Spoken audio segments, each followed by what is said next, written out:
The forest at the edge of Velmoor has a name among the village people, the Tithe Wood. Not because anyone tithes there, because the wood takes. Every generation, someone walks in who shouldn't. A shepherd following a stray animal into the mist. A child chasing the cold blue fireflies that appear only in October. Only past the boundary stone, only just out of reach. A woman with nowhere left to go, and a lantern that has gone out. They walk in, and the wood decides what to do with them, and sometimes they come back, and sometimes they don't. And the ones who do come back don't talk about what they saw inside. Nara Voss was 23 years old when she walked into the Tithe Wood on a November night with a dead lantern and a letter in her coat pocket from her brother telling her he wasn't coming home. She had no idea she was being watched. She had no idea she had been watched at intervals for 4 years. Not continuously, not intrusively, but with the specific and patient attention of something very old that had seen a great many things and found, unexpectedly, one thing worth returning to. She walked into the wood at 9:30 on a Tuesday evening. He let her get 3 steps past the boundary stone before he stepped out of the dark to meet her. Chapter 1. The lantern had gone out somewhere around the mill road, the wick drowning in the last of its oil, and Nara had stood for a moment in the sudden dark and considered turning back. The house was 1/2 mile behind her. The road was still mostly visible, a pale suggestion between the hedgerows. She could have gone back. She chose not to. This was, she would later reflect, probably the first mistake. The second was not turning back when the trees changed. When the ordinary birch and oak of the valley's edge gave way to something older and denser, the canopy so thick above her that the cloud-covered sky disappeared entirely, leaving her in a darkness that had texture to it, weight, like walking through held breath. The path underfoot was still there. She could feel it through her boots, the packed earth and the occasional root. She kept one hand out and let her fingers trail bark and trusted her feet and thought about nothing in particular, which was the only way she had found to keep moving in the past 6 months. Don't think about the house and what it costs to heat it. Don't think about the debt her brother had left half settled and then walked away from. Don't think about the letter that had arrived that morning in his handwriting from a city 3 days' ride away, cheerful and oblivious, telling her he'd found work and met a woman and wasn't coming back for the winter, that she should manage, that she always managed. She was extraordinarily tired of managing. The forest went quiet around her in a way that forests didn't. Not the natural quiet of late autumn, of wind dropping and creatures settling for the cold. Something else, something with intention behind it, like the held pause before a verdict is read aloud. Nara stopped walking. She stood in the dark and listened to the silence and felt, for the first time, the particular quality of the cold here. It was deeper than the night air had any right to be. It came from everywhere simultaneously. From the ground beneath her feet and the bark under her fingers and the dark itself. And it had a presence to it, a weight, something she felt against the back of her neck like a hand hovering just above contact. She turned. He was standing 10 feet behind her. She didn't scream. She would try to understand later why she didn't scream, and she would not arrive at a satisfying answer. Perhaps because the sound died somewhere between her chest and her throat. Perhaps because the sight of him overwhelmed whatever ordinary alarm she carried for situations like this one. And there was no situation like this one.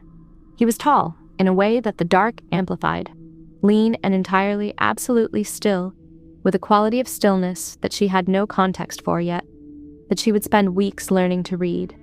That was not the stillness of a person holding themselves motionless, but something different. Something that suggested motion was a choice he could make or not make, and he was currently not making it.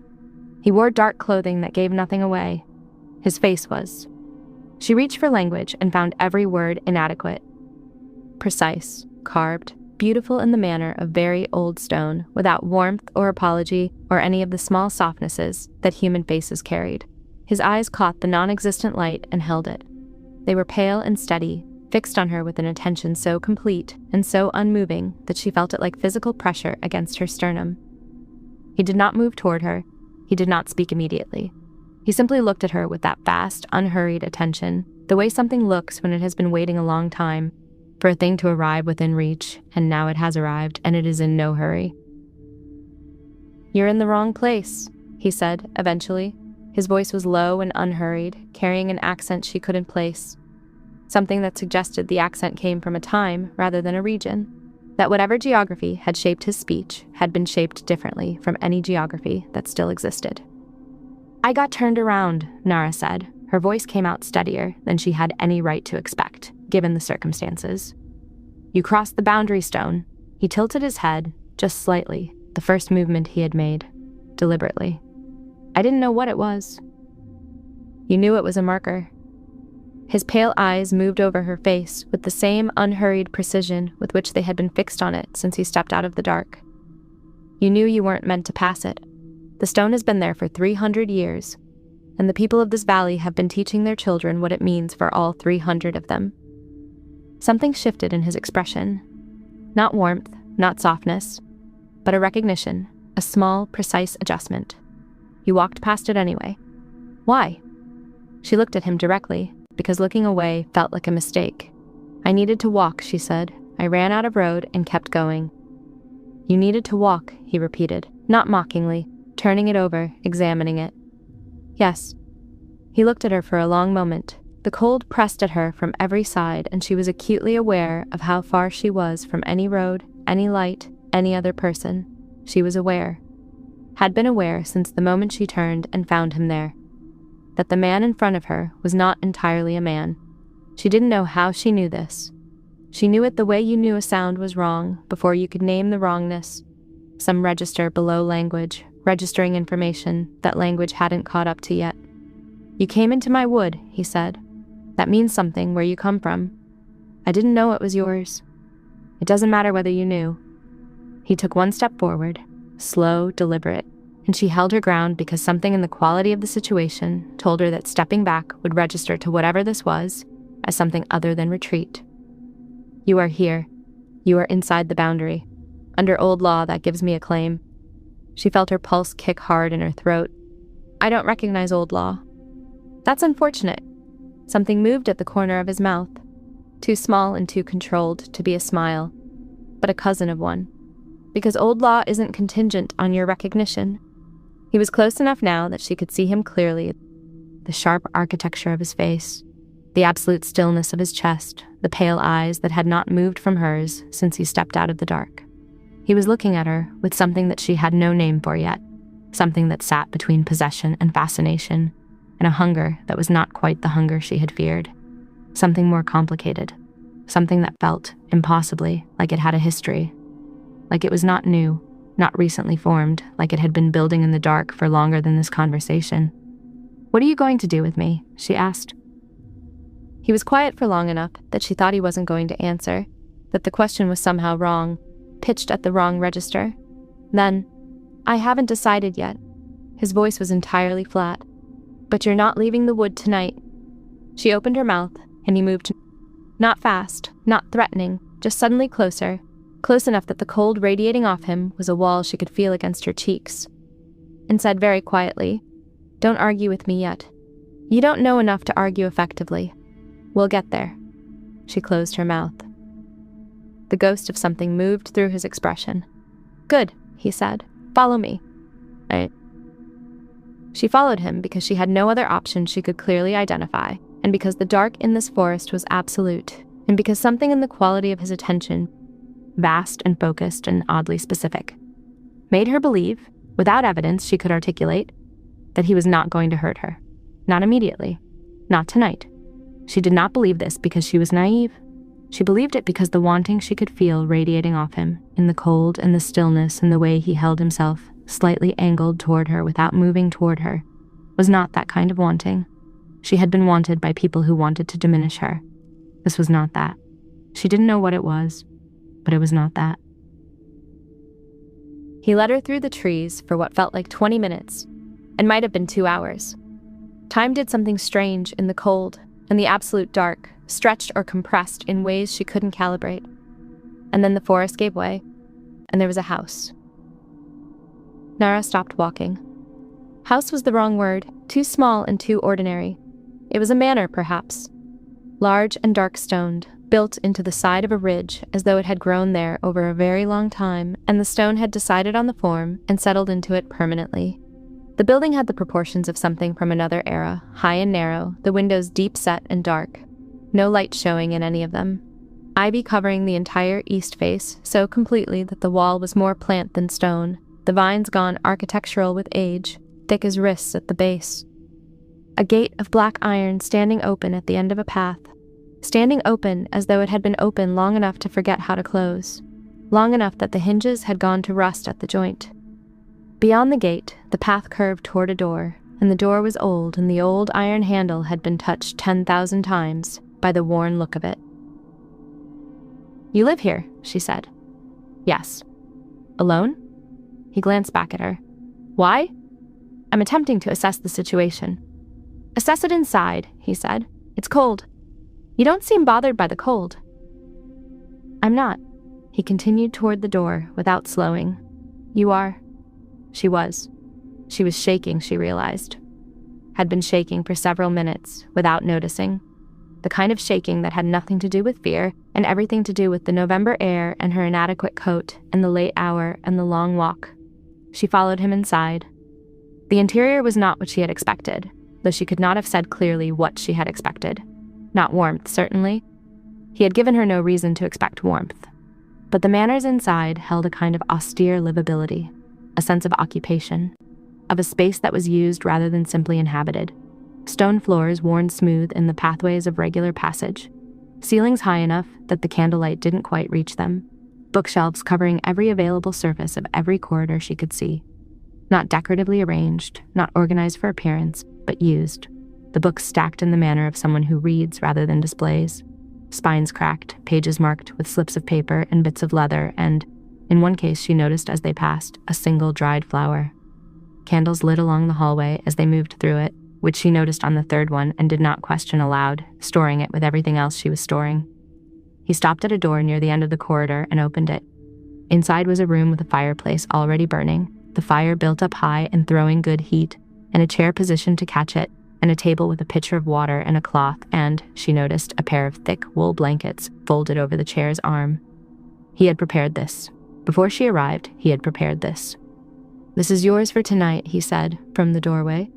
"There's water. Sleep if you can." She looked at him. "You were expecting me?" "No." His voice was entirely flat, entirely level. "I was hoping." She stared at him. "Get warm," he said. "Sleep. We'll discuss terms in the morning." He moved to pull the door closed. "Terms," she said. "What terms?" He paused, half the door closed, and looked at her through the remaining gap. His pale eyes were steady and direct and entirely without evasion. "You're in my wood," he said. "In my house, under old law. The terms are what makes the rest of this a negotiation between two people rather than a verdict handed down to one." A slight pause. "Sleep, Nara." She went very still. "I didn't tell you my name." The corner of his mouth moved, just barely. "No," he agreed. "You didn't." He pulled the door closed. She stood in the firelight for a long time.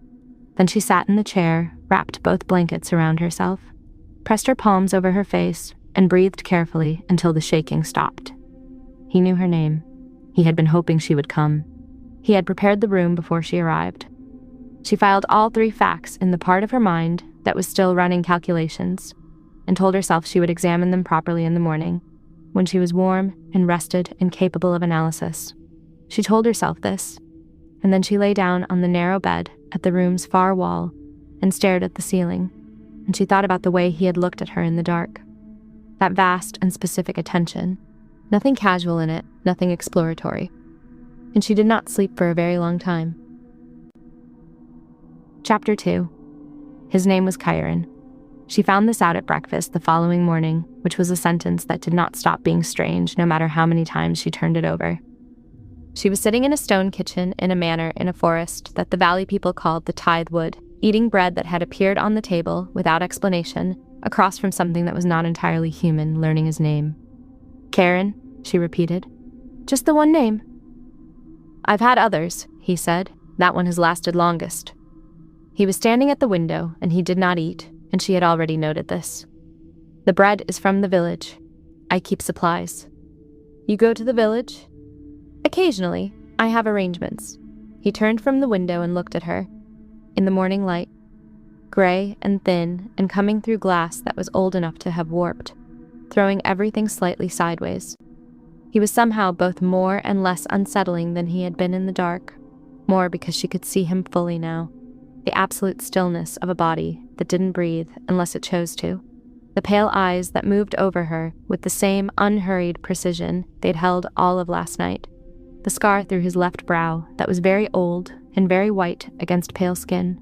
Less, because in the daylight he looked like something that had decided to appear navigable, and she was beginning to understand that this decision was deliberate and had been made for her specifically. "How do you know my name?" she asked. He pulled out the chair across from her and sat, which was the first time he had sat in her presence, and she noted this too.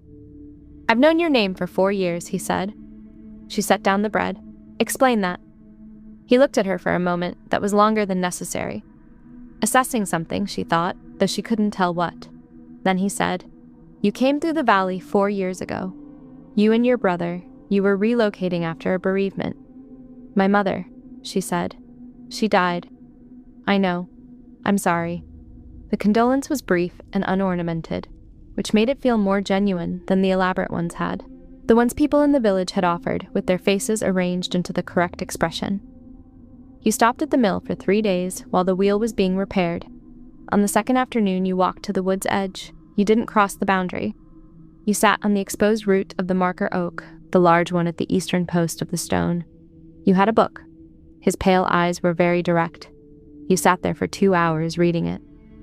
I watched you from inside the tree line." She absorbed this. "For 2 hours." "Yes." "Why?" He was quiet for a moment. "Because you were interesting," he said, with the plainness of someone stating an observable fact. "Because you had come from something difficult. I could see it in the way you held yourself, that particular economy of movement that people develop when they've been managing too much for too long. And instead of collapsing into it or performing recovery, you sat in the cold and read a book with a broken spine that you kept having to hold together with your thumb, and you never put it down, and you never looked up, and you seemed," he paused, choosing the word with care, "entirely at home in yourself, in a way I had not seen before, in a way I found I couldn't look away from." She looked at him. "And after that, I kept track of you." He said this without inflection, without apology or deflection, in the tone of someone reporting something true. "I knew when you settled in Velmoor. I knew when the debt became serious. I knew about the engagement you ended and your brother's response to it. I knew about the winter 2 years ago when the house needed significant repair, and you managed it yourself over 3 months." He held her gaze steadily. "I knew things had become difficult again this autumn. And you did nothing." She kept her voice level. "I don't intervene in human affairs," he said. "I observe. You watched me struggle for 4 years and observed." "Yes." The single syllable was entirely flat, and she could see, for the first time, a crack in the composure. Not guilt, exactly, but something adjacent to it, something that didn't sit comfortably. "That's an extraordinary thing to admit to someone," she said. "I'm aware." He held her gaze. "I'm telling you because you will find out regardless. I am not good at concealment when it matters, and this matters. And because I would rather you find out from me in plain language than from someone else in a framing I cannot control." A pause. "I've been watching you, at intervals, for 4 years. I haven't touched you. I haven't interfered with your life in any material way. I haven't done anything that could be categorized as a harm." His jaw tightened very slightly. "I want you to know that. And I want you to know that I know how it sounds." "How does it sound?" she asked. "Like obsession," he said. "Because it is." The kitchen was very quiet. Outside the warped window, the gray sky pressed low against the tree line, and the light was the color of pewter, and nothing moved. "What do you want from me?" Nara asked. He looked at her for a long moment. "To know you," he said. "Not from a distance. Not through observation." His voice was entirely level, but underneath the level was something that had been held under pressure for a long time. "You came into my wood last night. That gives me the right under old law to keep you here against your will, and I want you to know that I have no intention of exercising that right. I want you to choose to stay, of your own will with full information." A pause. "I'm asking you to give me a month. A month. At the end of which you decide whether to leave or stay longer. With the full understanding that if you choose to leave, I will take you to the boundary stone myself, and the claim dissolves with your crossing of it." She studied him. "What's the claim?" "A protection," he said. "Under old law, a creature of my kind who claims a human within their territory is declaring guardianship. It means no other of my kind can touch you. It means you carry my guarantee wherever you go." He held her gaze. "It also means you're bound to this territory for the duration." "You claimed me last night," she said. "Before you knew whether I'd agree to any of this." "Yes." "Before you had my consent." "Yes." Something shifted in his expression. "I could have let you leave without claiming you. I chose not to. That was a unilateral decision, and I'm not going to pretend otherwise." "Why?" His jaw tightened slightly. "Because the alternative was letting you walk back out of this wood and go back to your empty house and your brother's debt and the long winter, and going back to watching you from a distance. And I have been watching from a distance for 4 years, and I am—" He stopped. "I was not willing to do it again without at least asking." She held his gaze for a long moment. Outside, the gray light shifted slightly, the cloud cover thinning somewhere far above. "I want to walk the grounds alone," she said. "Before I answer." Something moved through his face. Not surprise, but something close to relief, as though an answer of any kind was better than none. "The east grounds are yours," he said. "Don't go north of the wall." "Why not?" "Because what I keep there is considerably less interested in your well-being than I am." She stood and pulled her coat from the back of her chair. "I'll be back in an hour," she said. "Take as long as you need." She went outside. The east grounds were strange and beautiful in the specific way of things that had been tended and then left and had developed, in the years of leaving, into something that had its own logic. The garden paths were half consumed by moss, soft underfoot, the stone beneath barely visible. Rose canes had gone enormous and architectural without anyone to cut them back, forming structures that were not quite walls and not quite archways, just accumulated intention. A fountain at the center of a broad stone plaza was dry, its basin full of brown leaves and the husks of acorns, but the stone of it was carved with detail so fine she crouched to look at it. Figures she didn't recognize, some of them human and some of them not, arranged in a frieze around the basin's rim that told a story she didn't have enough context to read.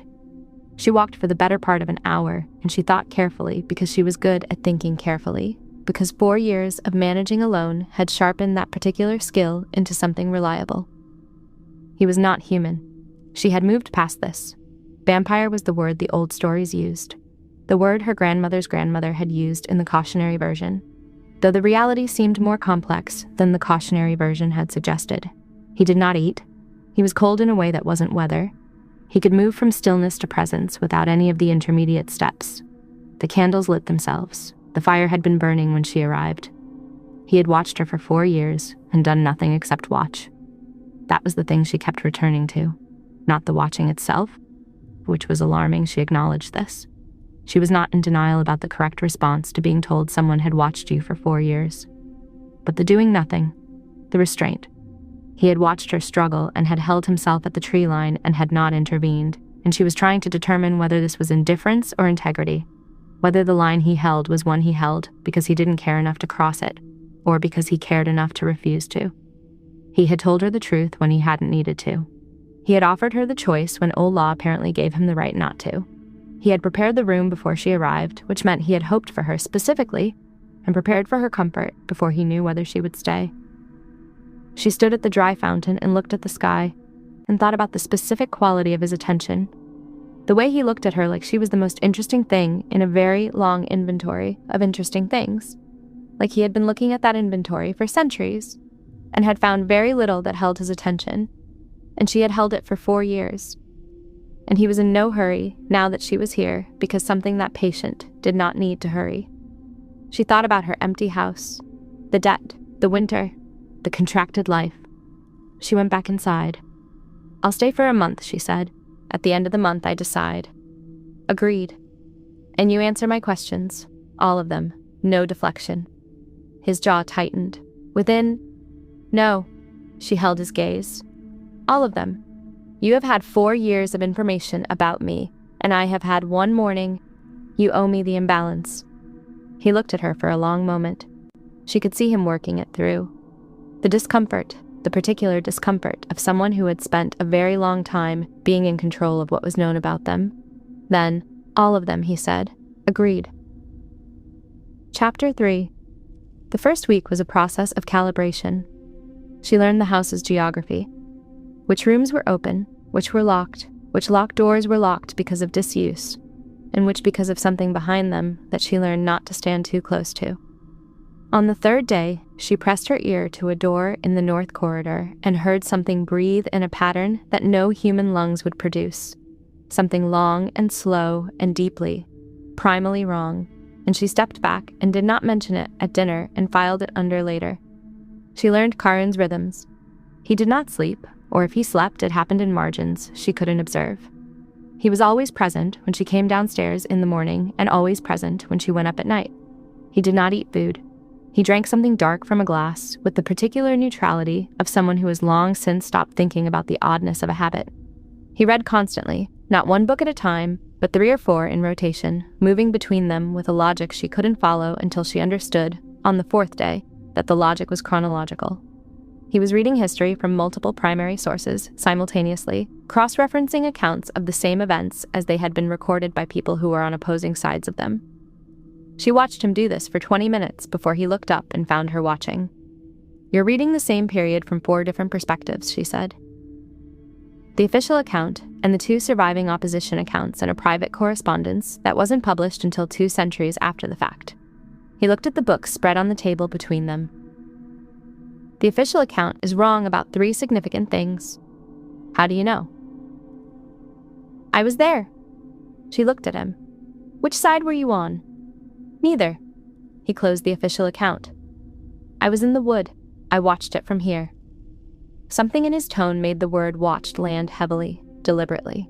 I observe. I don't intervene. That is, she said carefully, a recurring theme with you. Something moved at the corner of his mouth. Yes, he said, I'm aware. She found that under the composure was a dry and particular humor that emerged in exact proportion to how comfortable he was, which was a proportion she could measure with increasing accuracy as the week went on. He was deeply opinionated about architecture in a way that was unreasonably specific. He had opinions about arch ratios, about the relationship between window placement and internal light, about what certain choices in stonework said about the people who made them. He had been inside most of the significant buildings of the past 6 centuries in this region and remembered every one of them in exact detail. She discovered this by accident when she mentioned a bridge she had crossed on the road to Velmoor and described it as old, and he told her it had been built in a period of significant regional instability, and the quality of the stonework showed it, that the builder had been working quickly and under duress, and you could see the compromise in the arch. You've seen the bridge, she said. I've watched it be built, he said, and then seemed to recognize what he'd revealed and looked at her with the expression she was beginning to catalogue.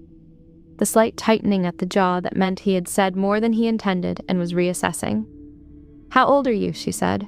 Actually, the real number. He looked at her for a long moment. I was present at the founding of the first permanent Velmoor settlement, he said, 412 years ago. I was already old when that happened, old enough that I had stopped counting centuries. Why had you stopped?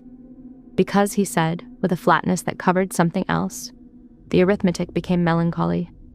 She thought about this. The specific arithmetic of watching everyone and everything around you complete and end over and over, for so long that the counting stopped being meaningful.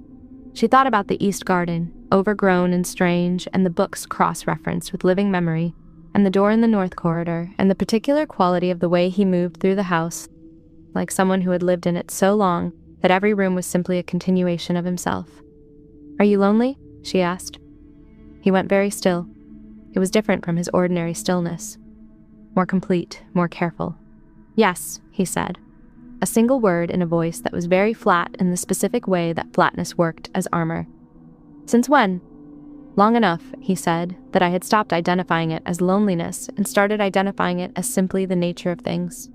He looked at her directly. And then you sat on the root of the marker oak, and I watched you for 2 hours, and the nature of things began to seem insufficient. The library was very quiet. The fire popped once. That's the saddest thing I've ever heard, Nara said. It's improving, he said, and the ghost of something moved at the corner of his mouth. On the 4th night, she couldn't sleep. She lay awake for 2 hours, listening to the manor's sounds. The settling of old stone, the wind in the dense ivy of the east face, the distant and irregular sounds from the north wing that she was cataloging and not yet confronting, and felt the restlessness that had been building since she arrived crystallize into something specific. She wanted to be downstairs. She wanted to be in the library, in the chair she had already started thinking of as hers, across from him.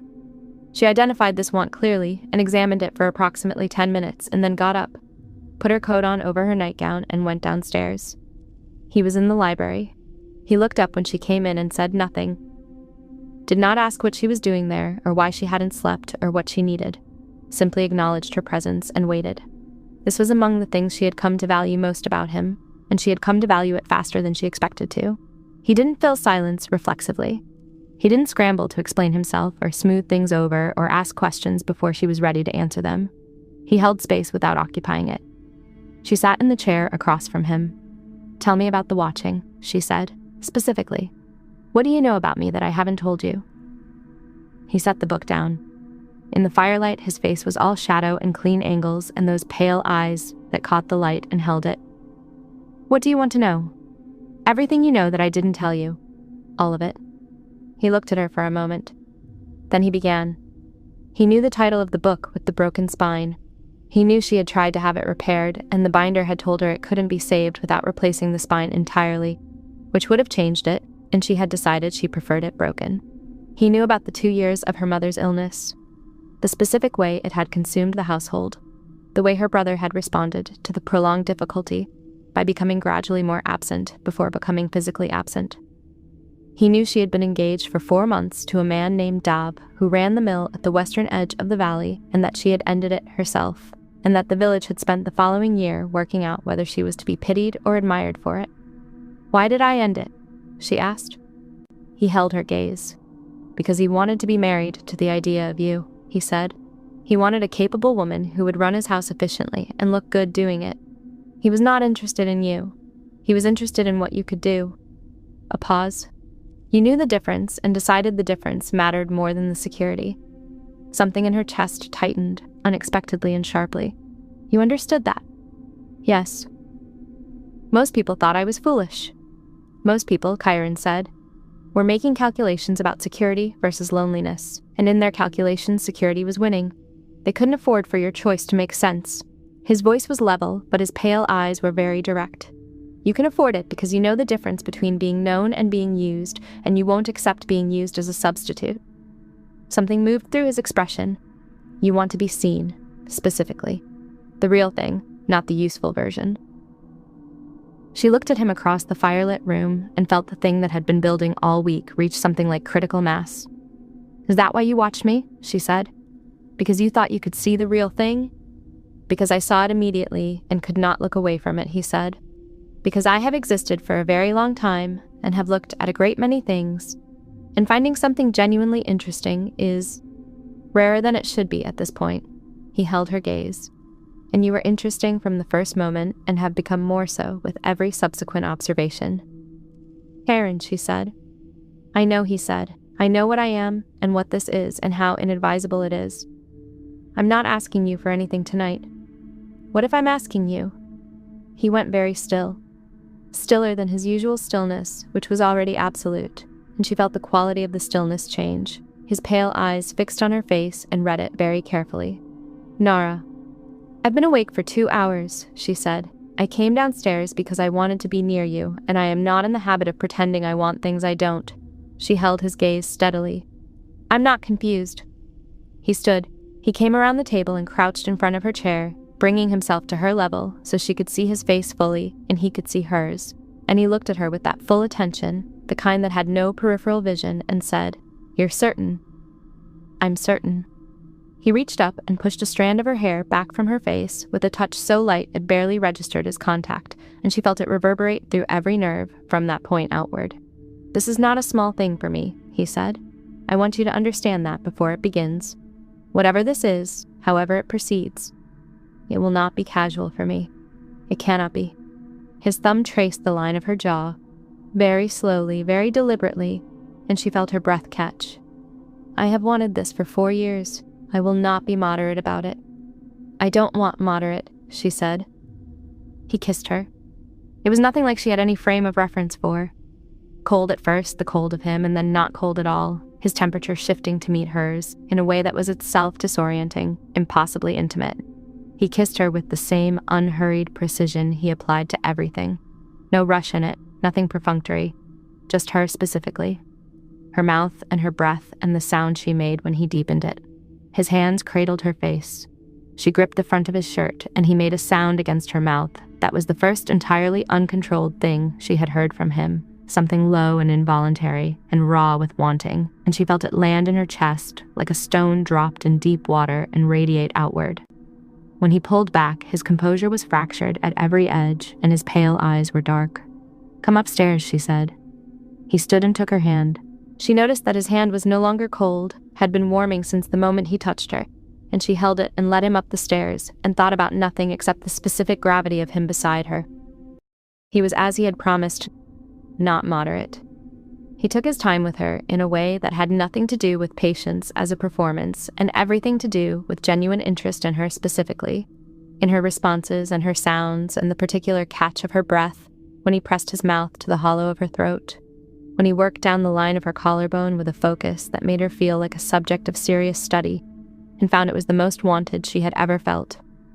He mapped her thoroughly, without hurry, as though he intended to know her completely and understood this was the beginning of a long project. She came apart the first time with her hands in his hair and her face pressed into the curve of his neck, and the second time slower with his eyes on her face the entire time, watching her with that full attention, and she thought distantly that being seen this completely should have felt exposed and instead felt like relief. When he came apart, it was with her name in his mouth and his face pressed into her hair, and his arms folding around her with the particular force of something that had been holding itself in restraint for a very long time and had finally, carefully, let go. She lay afterward with her ear against his chest, listening to his heartbeat. There, slow and steady, much slower than human but present and certain, and felt something settle in her chest that she chose not to examine until morning, because examining it now would require language she didn't yet have. "Karen," she said. "Yes." "The book with the broken spine." She paused. "What was it called?" "A Natural History of the Northern Forests," he said. "Third edition. The second edition had better maps, but the third had the corrected taxonomies." She laughed quietly into his shoulder. She felt him register the laugh.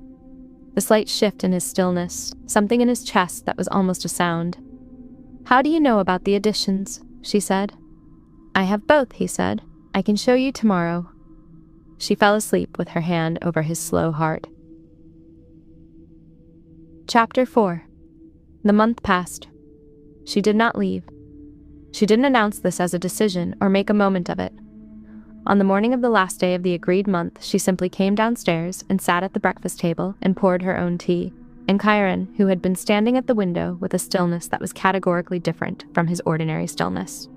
Tighter, more held, the stillness of something braced, let out a breath that was very quiet and slightly uneven, and sat down across from her and said nothing. It was its own kind of conversation. Life in the manor arranged itself.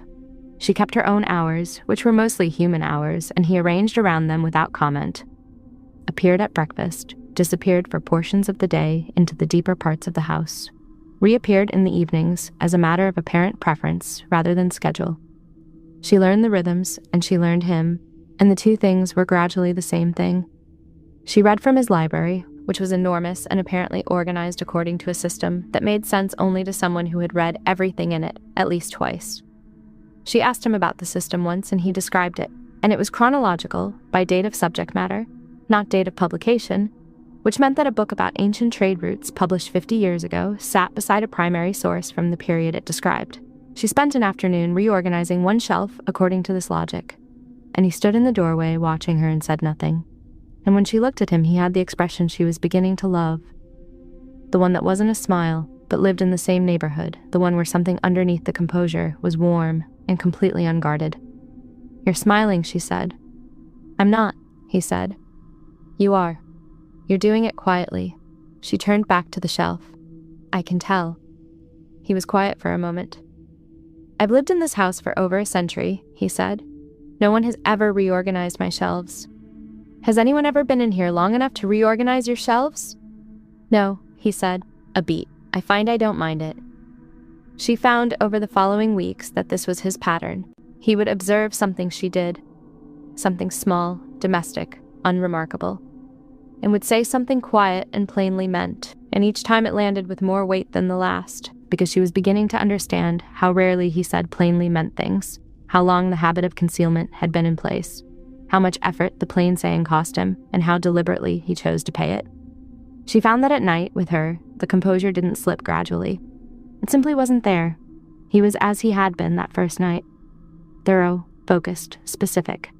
Every moment of it carrying the weight of 4 years of wanting and the additional weight of something she couldn't name yet that was more than wanting.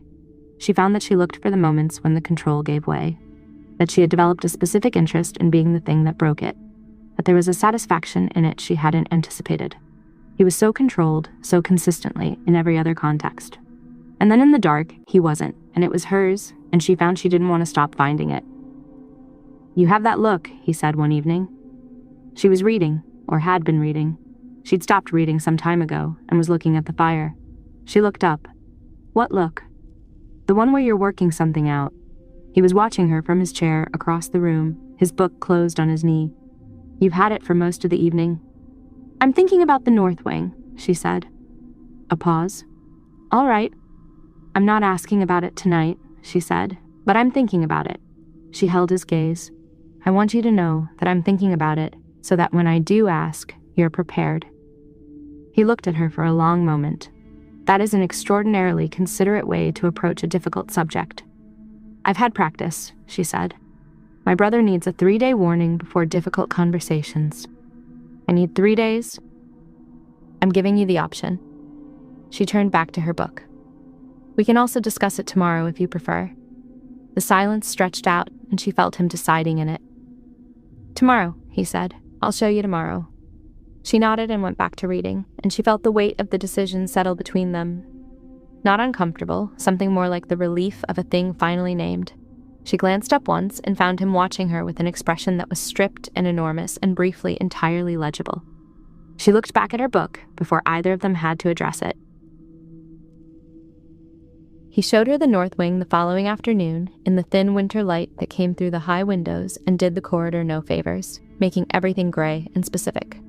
She walked through it without flinching, and she could see him watching for the flinch and not finding it, and she could see what that cost him to adjust to. The things in the north wing were from a version of him that had operated without the restraint he'd spent 2 centuries building. She could feel the history of it without being told. The artifacts on the walls were not decorative in any sense she recognized. Were things that had had purposes she didn't want to ask the specifics of. Certain rooms had a quality to them she couldn't name, a residue of something that pressed at the back of her skull and made the air feel dense. She moved through all of it and registered it and filed it and did not perform a reaction she didn't feel. She came back to him at the corridor's end. "Thank you," she said. He looked at her. The composure was entirely in place in the way it went entirely in place when he was working hardest. "That's all." "You're not that anymore." She said it plainly.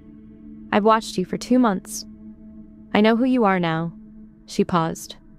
"I also know that you spent 2 centuries becoming someone better than you were, which is not a small thing. Most people don't do it with a century's head start." She held his gaze. "The version in this corridor isn't who I'm talking to." He was very quiet. "Why did you change?" she said. He looked at her for a long time. "Because," he said, "I reached a point where the alternative to change was something I didn't want to be, and I still had enough capacity for preference that I chose differently." A pause. "It's not a dramatic answer." "It's the honest one," she said. "Yes."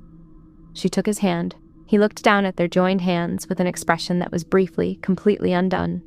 Then he closed his fingers around hers and led her back toward the lit part of the house. Chapter 5.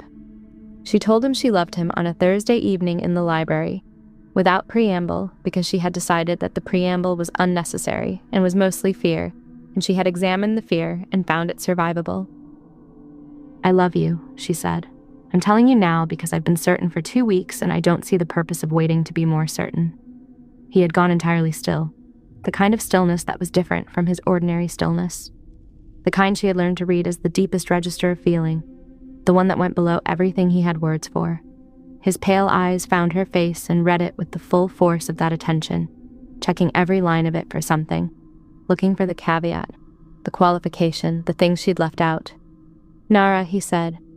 "I know what you are," she said. "I know how long you've been watching. I know about the North Wing and what it means. And I know that I'm mortal and you're not, and I know that none of those things have changed what I feel." "So," she held his gaze, "I love you. I wanted to say it out loud so you'd know I'd said it." He crossed the room to her. He didn't stop until he was in front of her, close enough that she had to tilt her face up, and he looked down at her with that expression she had been seeing in fragments for months and was only now seeing in full. Everything undefended, all the layers gone, something enormous and ancient and very raw looking back at her. "I have loved you," he said, since the marker oak. His voice was very quiet and very rough. "I loved you before you came into the wood. I loved you while I was watching from a distance and telling myself the distance was correct and necessary and all I was ever going to have." His hands came up and took her face with that impossible carefulness, that handling of something irreplaceable. "I have not said that to another person in 5 centuries. "Say it," she said. "I love you," he said. "I love you with 4 years of accumulated wanting behind it and 5 centuries of loneliness preceding it. And it is enormous. And I am entirely uncertain what to do with it except tell you." She put her arms around him and he pulled her in, and she felt his arms close around her with the force of something that had been restraining itself for a very long time, and she pressed her face into his shoulder and felt his exhale against her hair. The long, slow exhale of something that had been braced and was finally not. "You've been alone for 5 centuries, she said. "Yes." "Not anymore." He pressed his mouth to the top of her head and said nothing, and she felt him shaking, very slightly. Something she had not felt from him before, something entirely new. And she held him tighter. Chapter 6. The letter arrived in March, in her brother's handwriting. He was coming back. He had sorted things in the city, he wrote. Had a plan, had made arrangements, was coming to deal with the debt properly. Needed her at the house. Hoped she was managing. She stood in the manor kitchen with the letter in her hand and felt the specific weight of a life she had set down and not realized she'd set down until it was being handed back. "You need to go," Corin said from the doorway. She looked up. "You read it from there?" "I read the change in your face." He came in and sat across from her. "Your brother. He's coming to sort things." She folded the letter. "It's 3 days' ride. I know where it is." He said this without inflection, which meant everything. "How long does the claim hold if I'm outside the territory?" "The claim is protection," he said. "It holds regardless of geography. Other creatures of my kind will know you're claimed and will give distance." A pause. "That isn't what you're asking." "No," she said. "It isn't." He looked at her across the table, and his pale eyes were very steady. "Go insert your brother's business," he said. "Come back to me." "You're not going to tell me to stay?" "No." His voice was level. "You're not a prisoner here. You have never been a prisoner here." Something moved through his expression, controlled and deliberate. "I want you back because you want to come back. That is the only version I'm interested in." "And if I decide not to?" He held her gaze. "Then the claim dissolves when you choose it to. And I will go back to watching from a distance." His jaw tightened very slightly. "For however long it takes." She looked at him. Then she stood and went around the table and put her hand against the side of his face, and he went very still in the way he went still when she touched him first. The particular stillness of something receiving rather than taking, being careful with the receiving. His eyes closed for 1 second. Then he turned his face into her palm and pressed against it, and she felt his exhale cold against her wrist, and then warm. "I'll come back," she said. "I know," he said. His voice was very quiet. "Go quickly." She went. Her brother's business was more complicated than his letter had suggested. 3 days became a week, and the week stretched with the particular elasticity of practical problems that multiplied when examined, and she dealt with each of them with the focused efficiency that 4 years of managing had made automatic. She also thought about Corin constantly, which was new. Not the anxious thinking of someone worried about what they left behind. the simple baseline thinking of someone whose attention had developed a center of gravity, whose mind returned to a specific point in idle moments. The library, the firelight, the exact quality of his voice in the dark, the way he had shaken against her when she told him she loved him. She thought about the East Garden. She thought about the books reorganized on the shelves. She thought about the specific architecture of a life she had not planned and was now unable to imagine being without. On the 5th day, in the middle of a conversation with her brother about the debt's final terms, she had a thought so clear it was almost a sound. I want to go home. And home was the manor in the Tithe Wood, unambiguously, without any of the complicated reckoning she'd expected to have to do. She cut the visit short by 2 days. She came through the boundary stone at dusk with the last of the light going orange in the canopy above her, and he was there. Not at the gate, not at the window. There, at the tree line 10 feet inside the boundary, standing in the last of the low light, with his coat around him and his pale eyes fixed on the boundary stone. He looked at her across the distance without moving and without speaking and without, for once, any of the composure in place at all. She crossed to him. You were watching the boundary, she said. Yes. Since when? He was quiet for a moment. Yesterday afternoon, he said. I was in the vicinity. You waited at the tree line for a day. I was in the... He stopped. Yes, he said. I waited. She stepped forward and put her arms around him, and she felt the split second before he responded. The processing of something unexpected, the recalibration. And then his arms came around her with a force that was careful and enormous and didn't let go. His face came down against the top of her head, and he held her with the full force of everything that was usually under containment. And she felt it and held it back in equal measure. I missed you, he said, into her hair. 3 words that cost him something. I know, she said. I felt it the whole way. They stood at the boundary of his wood in the last of the orange light, and she listened to his slow heartbeat against her cheek, and felt, in her own chest, the thing she had named in the library settle into something more permanent, something that had the quality of a decision made and made correctly. Come inside, he said, eventually, his voice very rough.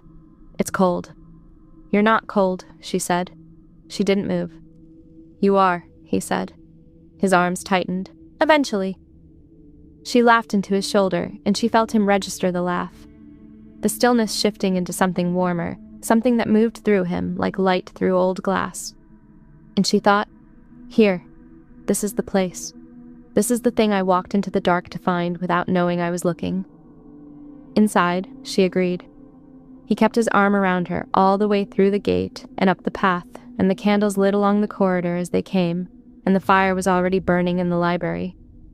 And she sat in her chair, and he sat in his, and she looked at him across the firelit room and said, I'm not leaving. He looked at her. The composure was down entirely, as it was always down entirely when it was just them, and his pale eyes were bright in the way they went bright when he was feeling something he had no walls up around. No? No, she said. I went home and I sorted things and I had the thought very clearly. I want to be here. She held his gaze. I want to be here with you for as long as that means something. Me, he said, very quietly. That's a long time. I know, she said. I'm saying yes to the long time. He stood and came across to where she sat and crouched in front of her chair and took her face in his hands and looked at her with everything, all of it, all the centuries and the waiting and the 4 years of watching from a distance and the months of finally not watching from a distance, all of it present and undefended and entirely hers. You are, he said, his voice very rough, the most extraordinary person I have met in 500 years. That is, she said, a very specific compliment. It's meant to be specific, he said. I'm specific about you. He kissed her forehead. I have always been specific about you. She put her hands over his. Outside, the dark was complete. The Tithe Wood gone quiet around the manor, the way it went quiet when it was satisfied. Inside, the fire burned, and the candles held their light, and she looked at the man in front of her, ancient and strange and cold and specific and hers, and felt the quiet triumph of a life that had arrived somewhere entirely worth arriving. Epilogue.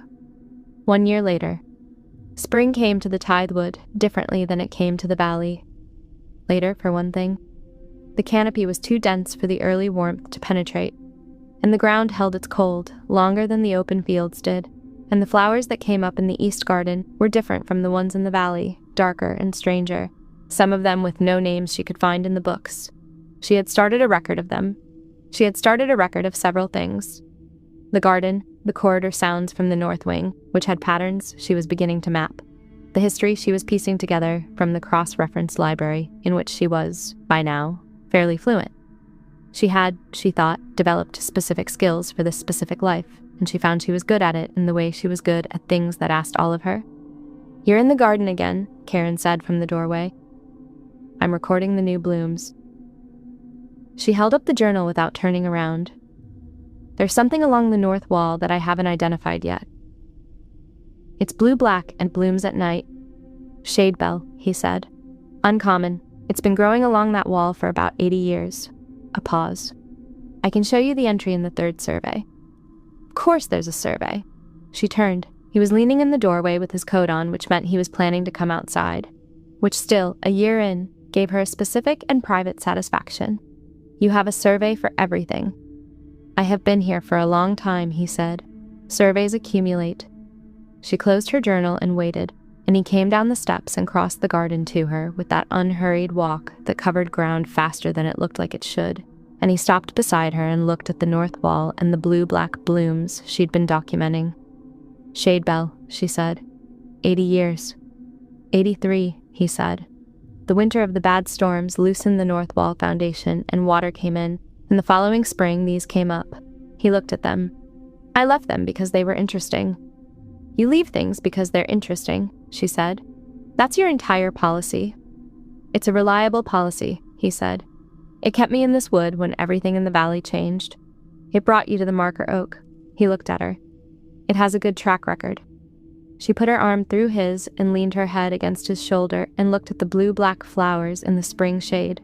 His arm came around her, easy and certain and entirely natural in the way things became natural when they had been done enough times to stop being choices and become simply the arrangement of things. "My brother is coming again in June," she said. "I'm aware. He's going to want to talk to you properly this time. He was too nervous last visit." "I noticed," Karen said, with a dryness she loved. "He's harmless," she said. "He'll come around." He came around to my ending the engagement eventually. That took 2 years. He's slow with adjustments, but thorough. She paused. "You'll like him once he stops being terrified." "I'm skeptical. A beat, but I'm willing to be wrong." She smiled. She had been collecting the moments when he said things like that. "I'm willing to be wrong." Because they were the markers of how far the composure had opened up over a year, how much of the underneath had become simply him, available and present. He was still controlled, still formal in certain registers, still capable of the full mask when the occasional visitor required it. She had watched him deploy it twice, the seamless court-worthy performance, and each time it was like watching a very skilled actor and knowing what the actor looked like offstage. She preferred offstage. "Karen," she said. "Yes. I'm glad I walked into the wood." He was quiet for a moment. She felt him take it in. The plain saying, which she did deliberately and regularly now because she had watched it matter to him and had decided it was worth doing. "So am I," he said, "every day." "That's sentimental for you." "You've had a year to cultivate it," he said. "I'm told that's sufficient time." She laughed. She felt him register the laugh in the way he always registered it. That particular stillness breaking into something warmer, the composure going briefly, entirely warm. And she pressed into his side and looked at the garden, at the overgrown rose canes gone architectural, and the moss-consumed paths and the blue-black flowers she was recording, at the stone house behind them with its high, dark windows and the ivy going thick on the east wall, and the candles she knew were already lit inside. She had walked into the dark without a light on a bad Tuesday evening with a dead lantern and nowhere else to go. Something had been watching her from inside the dark for 4 years, waiting with the patience of something very old for her to arrive within reach. She had arrived. It had stepped out of the trees to meet her. She had stayed. It was, she thought, looking at his profile in the spring light. The old scar, the sharp jaw, the pale eyes that were fixed on the blue-black flowers with that specific and attentive focus they fixed on everything he found interesting. And she was among them, had been among them for 4 years before she knew. It was exactly the right ending for the kind of story that had started in the dark. She stayed in the garden until the light changed, and the shade bell blooms opened fully for the evening, dark as ink against the stone wall. And then she went inside with him, and the candles were lit, and the fire was going, and the library was full of books in their chronological order, and her chair was there, and his chair was there. And she sat down and opened the record she was keeping, and he sat across from her and opened a book, and the house settled around them with the deep satisfaction of a place that had been waiting for this, specifically this, for much longer than either of them. Outside, the Tithe Wood was quiet. It had what it had been waiting for. The end. And that's the end of What the Dark Keeps. If you made it all the way to the end of this story, thank you. Truly. Stories like this one take everything, and knowing you stayed for all of it means the world to me. If you enjoyed it, please take a second to leave a like. It helps more than you know, and it tells me you want more stories like this one. Drop a comment below and let me know what you thought. Did you love Karen? Did Nara's ending hit the way I hoped it would? I read every single comment, so tell me everything. And if you're new here and this is the first story you've found on this channel, welcome. This is what we do here. Long-form romance, immersive storytelling, the kind of story you can get completely lost in. If that's your thing, hit subscribe so you never miss a new one. New stories go up regularly, and I have something coming that I think you are going to love. Until next time, I'll see you in the next story.